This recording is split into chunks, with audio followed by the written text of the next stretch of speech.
welcome back to another episode of the Ambassador Sports Network. I'm your host, Dalito Kulameka. I'm Jonathan Walden. And I'm Aeric Reid. And we have a lot to talk about on today's episode. Man, am I hype! Basketball season is back. I don't know about you guys. But this is one of my favorite times of the year when I get to see the Hoopers hoop. Nah. Keep going. Go ahead. When I get to see the Hoopers hoop and everyone do their thing out on the court, I love to see when the three balls is raining. And at Oakwood University, we see a lot of that. From the girls' team, at least. From the girls' team, that is true. And that's what we're going to start off talking about today. The girls' season started. The boys' season started.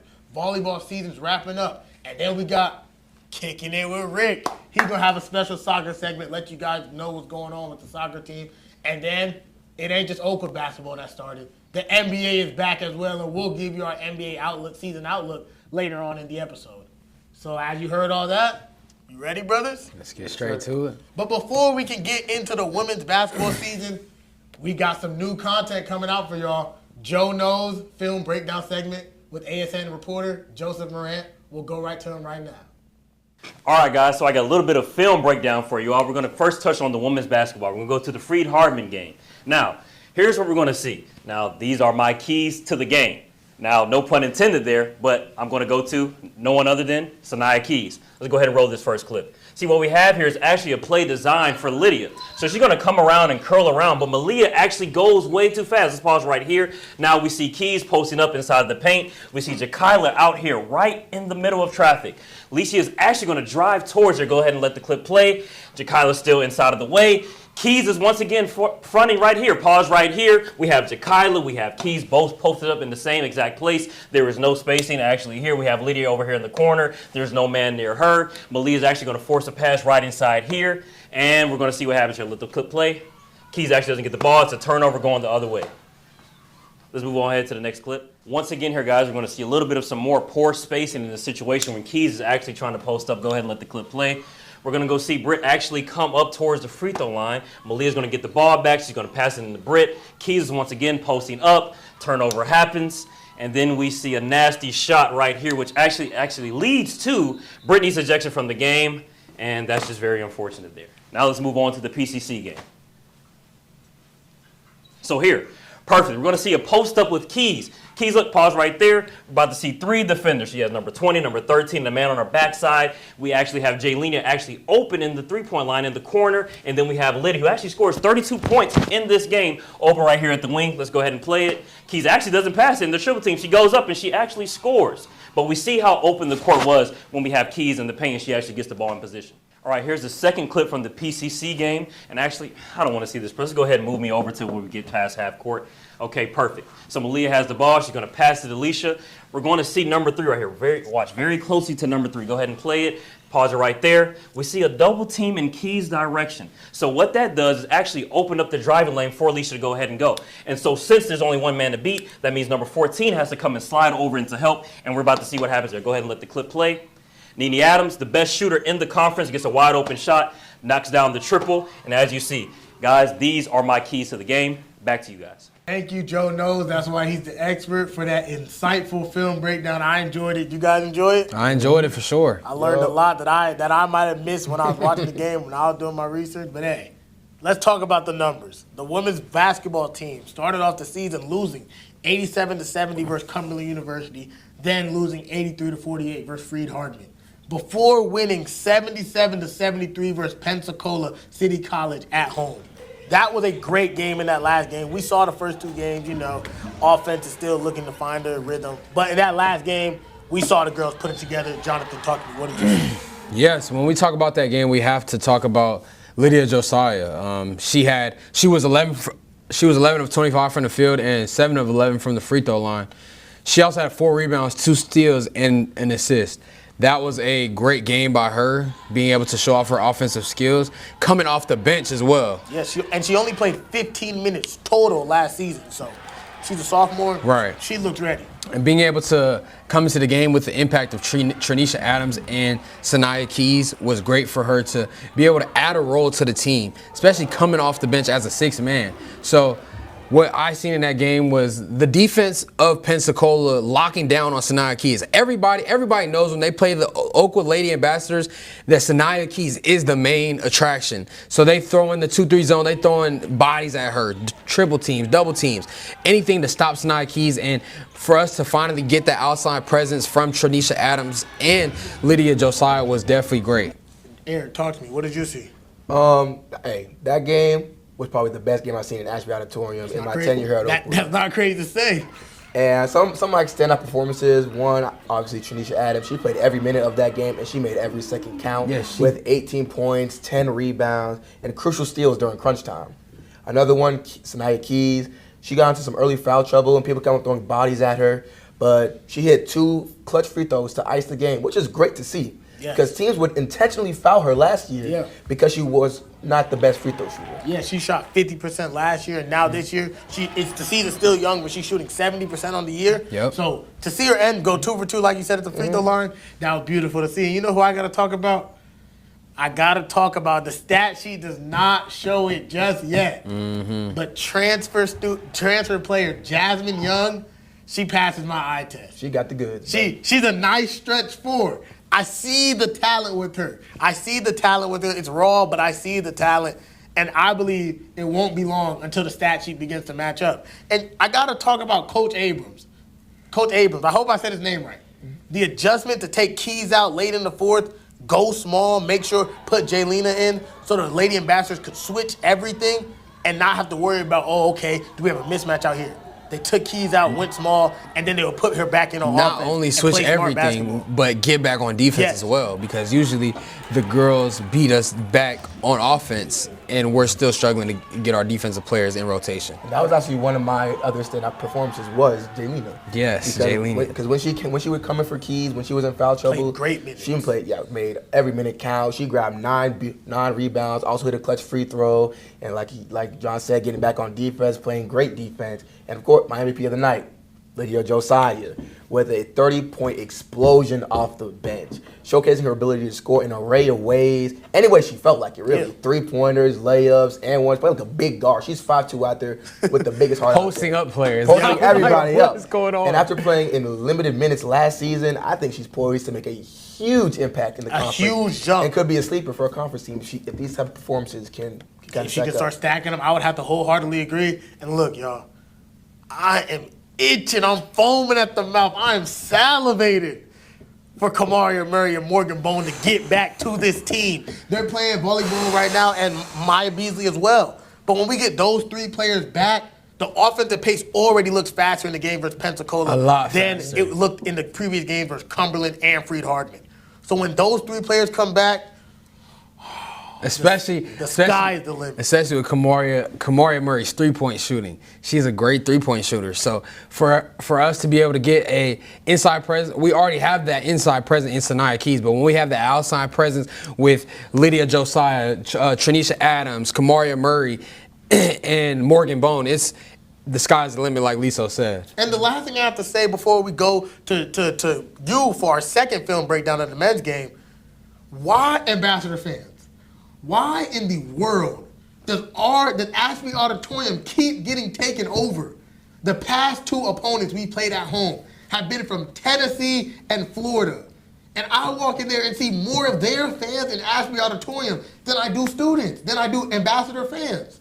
Home fans, I need you guys to show up and show out because we cannot be having other fans from Tennessee and Florida coming in here and taking over Ashby Auditorium. No, I don't like to see that. Agreed. That can't keep happening. If I may, as we close this segment, early on there was some clear growing pains with the early losses to the 2 teams. I forgot their names. Cumberland and Freed Hardman. Yeah, Cumberland, Freed Hardman. That could take a toll on the team's morale. And early on in the preseason, late in the preseason, they actually lost a starter, key contributor, Madison McDonald, to injury. It's true. So without her, without Kamaria, without Morgan, and with Brittany having her ejection into suspension, they were down. They were down crucial people in this game. And I saw heart, determination, character from these ladies. And they are eager to keep this momentum going to this game on Saturday against Washington Adventist University. Yes, and I agree. Our rival Washington University comes to town this Saturday, November 1st. Oakwood, the Lady Ambassadors swept them 2-0 last season. So Saturday should be a great game and another chance for the Lady Ambassadors to dominate. And I see a big game, the first big game of the season for Sanaya Keys. We already know all the awards she won last year. Last year against Washington Advantage, she averaged 26 and 16 rebounds versus them. so I see a big game coming for her. They have no answer for her. And it'll be the Washington Advantage University Shock. It'll be their first game of the season. So you know what comes with the rust and all that. Agreed. So, Jonathan, let's go. How you break down the men's team, and let's talk about it. We'll welcome Joseph. Thank you, Eric, for joining us. We'll welcome Joseph up here, and we'll talk about the men's basketball team. Shane Dunkley, we got some breaking news right here. I'm glad you're on the show because you're the best man to break it. Let the people know what's going on. Yeah, everybody. Coach Jalil Rudolph for the Oakwood baseball team has resigned as of yesterday. This comes as unexpected news. Coach Rudolph allegedly resigning due to personal reasons. Of course, you know, our prayers are to you. Whatever the reason is, none of our business, but our prayers are to you, Coach Rudolph, and definitely unexpected. Yes, I would have to say unexpected to say the least because Coach Rudolph, he was building something here. We've seen it over the past 3 years he's been here, and you work very closely with the baseball team. You were at the scrimmage. He's brought in countless recruits this year, ready to change the narrative of the baseball program in their third year in existence. So, yeah, like you said, our thoughts and prayers are with Coach Rudolph and his family. And, yeah, man, I'm interested to see who they choose for our new head coach. You got anything to say, Eric? Nothing to say here, sir. Yeah, and I'm just, honestly, I'm going to be real transparent. I'm honestly shocked, you know, because the season's about to start next semester, obviously. The guys are getting into scrimmages now every Friday.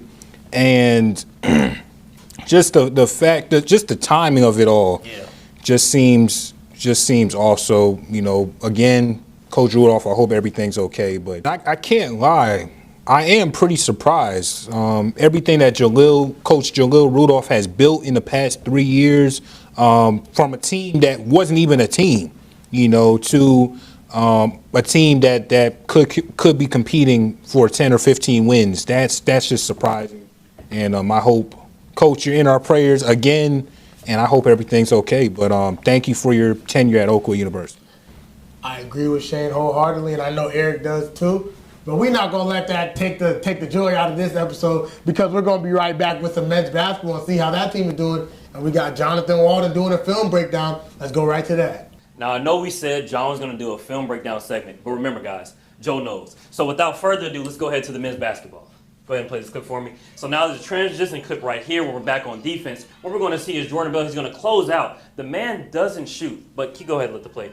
Bell actually doesn't go crash to go get the rebound, so instead he goes ahead and leaks out. We're about to see us bring the ball up. Bell, see right here, let's go ahead and pause right here. This is the point guard of the Freed-Hardeman's men's basketball team.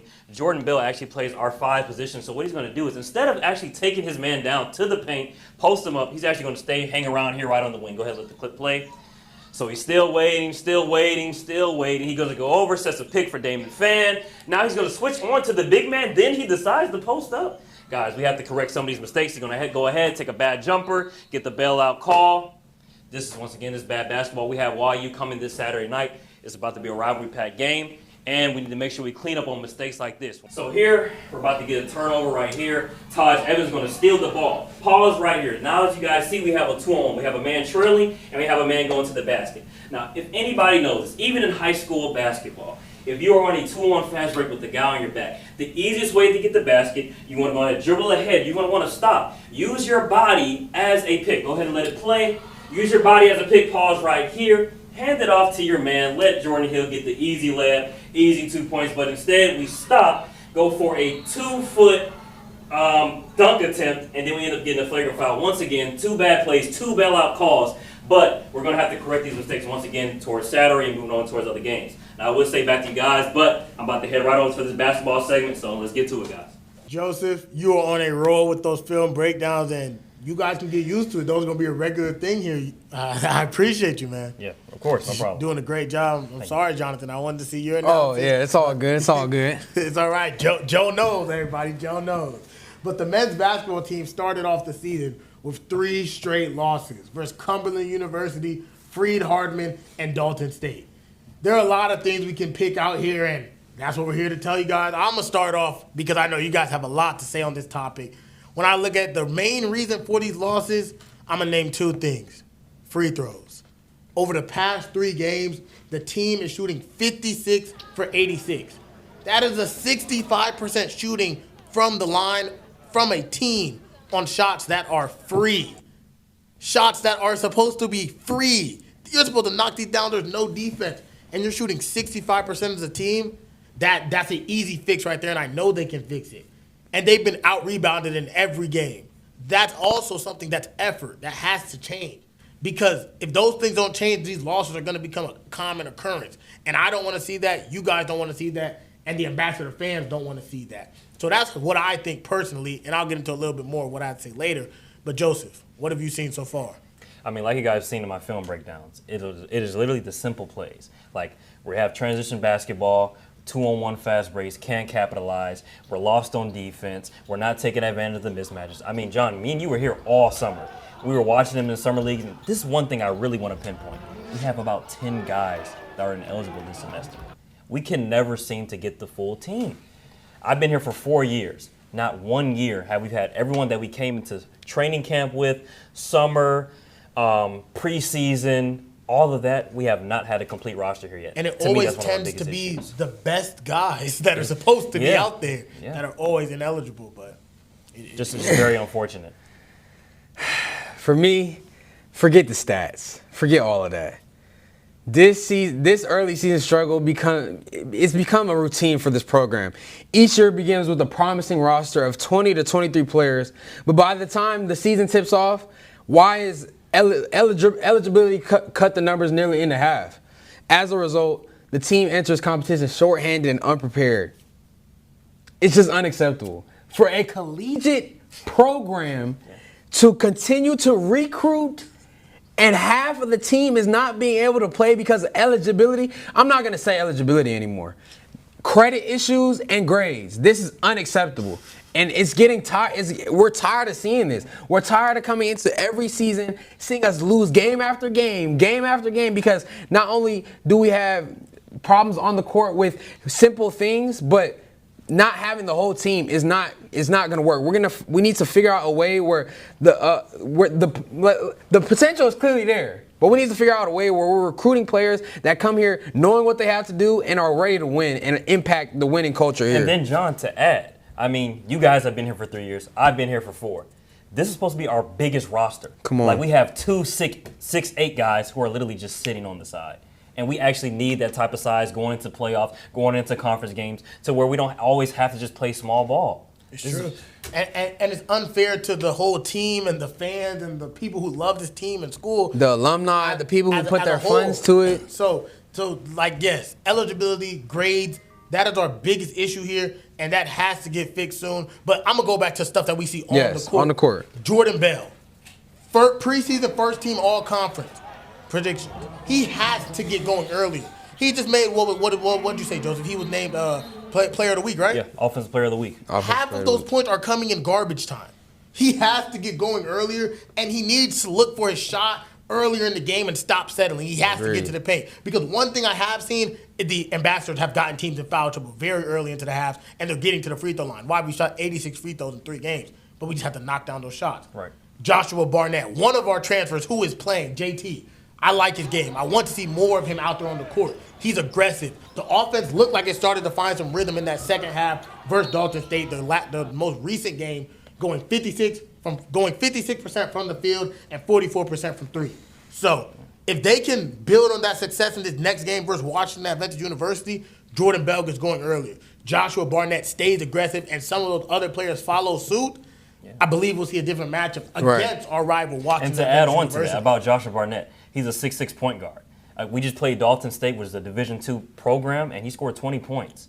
We haven't seen that in the first 2 games, but we were able to see that in that game. So I was very excited to see that from him. And another thing One last thing before we wrap up. And another thing for the basketball team to be better at is defense. We know we can score the ball. We need to play defense. I think that's where the downfall of these games that we consecutively lose is on the defensive end. Transition, just talking, doing the little things, boxing out. Boxing out is part of defense. We have to be able to rebound and be able to get down the court and be able to set up our offense. But if teams continue to come in here and get offensive rebounds, open fast break layups, we're not going to win without playing defense, without doing the little things. I'll have to agree, but this next opponent, the Washington Adventist Shock, our rival, the men ambassadors went 1-1 versus them last year, and that Washington Adventist squad has a lot of former ambassadors on the squad, most notably Felix McGee, who played for the team, I believe, my freshman year. So that should make for a good competitive game, and they split the season series with them, like I said, 1-1, winning at home last year, about a year ago this time, and then they lost in Washington, Adventist University in Maryland, off of a buzzer. And one more player I actually do want to highlight, and that's Christopher Davis. Now, you guys weren't here, but my freshman year, he was a perennial double-double guy coming off the bench. A couple games with double-doubles. And I think we can expect to see a lot from him. I've been hearing that this is the most serious he's taken conditioning. And if that's true, then that's going to be something that might be possibly very scary for us on Saturday night. So that'll set the scene for a great game. Men ambassadors, we rooting for you, and we can't wait to see you guys turn it around. And now, let's go to Kickin It with Rick and find out what that soccer team is talking about. And welcome to the new segment, Kicking It with Rick. We're just going to hop straight into it. We're going to start off with the men's soccer team, who picked up a massive conference win against Tougaloo University, dominating 7-0. And as I mentioned in the last episode, Isaac Abrahams is one to watch. He had a standout performance with a game-high 3 assists. Another big shout out to Alessandro Davis and David Thompson, who each netted 2 goals in this game. A very well-rounded effort by our ambassadors. And not only boosts us with confidence, but puts us in a favorable position come playoff time. Now, transitioning to the women's soccer team. After a tied matchup the last time they played Tougaloo, I believe our women's soccer team could take that next leap and will rise to the occasion. And boy, did they rise to the occasion with a dominating win 6-0. Norma Rodriguez, Himze Campesco, and Nice Verlin Felipe each scored, but the star of the match was Raina Mayers, who not only had her first goal of the season, but had a hat trick? What? She had a hat trick in this game and put us over the hump. This undoubtedly has to be performance of the week for me. And congratulations to our lady ambassadors who dominated this game in every facet of the game. And this boosts our confidence, boosts our morale, puts us in a favorable position for the playoffs. And congratulations, Lady A's. Good luck. Thank you for watching the Ambassador Sports Network. Make sure you like, comment, and subscribe, and tap that bell so you're notified every time we post.